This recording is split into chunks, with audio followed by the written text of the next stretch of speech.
নিয়োগ দুর্নীতি মামলার জল এবার গড়ালো শীর্ষ আদালতে। অতিরিক্ত শূন্য পদে অবৈধদের নিয়োগে বেআইনি আবেদন মামলায় কলকাতা হাইকোর্টের ডিভিশন বেঞ্চের রায়কে চ্যালেঞ্জ করে সুপ্রিম কোর্টের দ্বারস্থ হলো রাজ্য সরকার এবং স্কুল সার্ভিস কমিশন। মামলার নথি খতিয়ে দেখে কলকাতা হাইকোর্টের ডিভিশন বেঞ্চের নির্দেশে স্থগিতাদেশ সুপ্রিম কোর্টের 3 সপ্তাহের জন্য অন্তর্বর্তী স্থগিতাদেশ জারি করেছে শীর্ষ আদালত।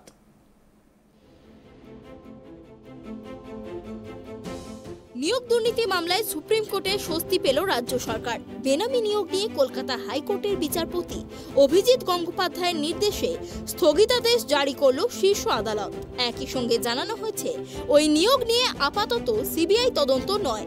একই সঙ্গে প্রধান বিচারপতি DY চন্দ্রচূড় আর বিচারপতি হিমা কোহলির বেঞ্চ জানিয়েছে শিক্ষা সচিব মনীষ জৈনকেও ওই মামলায় নিয়মিত আদালতে হাজিরা দিতে হবে না। স্থগিতাদেশে এমনই জানিয়ে দিয়েছে সুপ্রিম কোর্ট। স্কুল সার্ভিস কমিশনে অতিরিক্ত শূন্য পদ তৈরি করে অযোগ্যদের নিয়োগের অভিযোগ ওঠায় এসএসসির তরফে পেশ করা আবেদনের মামলায় সিবিআই তদন্তের নির্দেশ দিয়েছিলেন বিচারপতি অভিজিৎ গঙ্গোপাধ্যায়।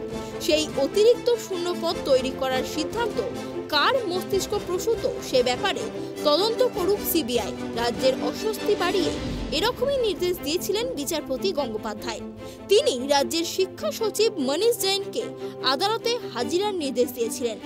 শিক্ষা সচিবের হাজিরার সেই নির্দেশকে চ্যালেঞ্জ জানিয়ে ডিভিশন বেঞ্চে যায় রাজ্য, কিন্তু সেখানেও বৃহস্পতিবার একই রায় বহাল রাখা হয়।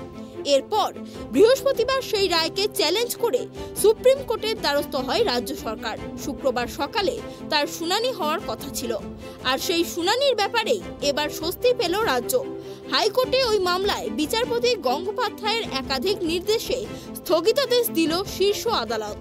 শিক্ষা সচিব মনীষ জৈনকে আদালতে নিয়মিত হাজিরার নির্দেশ দিয়েছিলেন বিচারপতি গঙ্গোপাধ্যায়। সেই নির্দেশের ওপরেও স্থগিতাদেশ দেওয়া হয়েছে, অর্থাৎ এখনই নিয়মিত হাজিরা দিতে হবে না। অবশ্য ওই স্থগিতাদেশ আসার আগেই শুক্রবার হাইকোর্টে বিচারপতি গঙ্গোপাধ্যায়ের এজলাসে হাজিরা দিয়েছিলেন শিক্ষা সচিব। আর বিচারপতির প্রশ্নের উত্তরে তিনি বিস্ফোরক তথ্য দিয়েছিলেন বলে আদালত সূত্রে জানা গিয়েছে।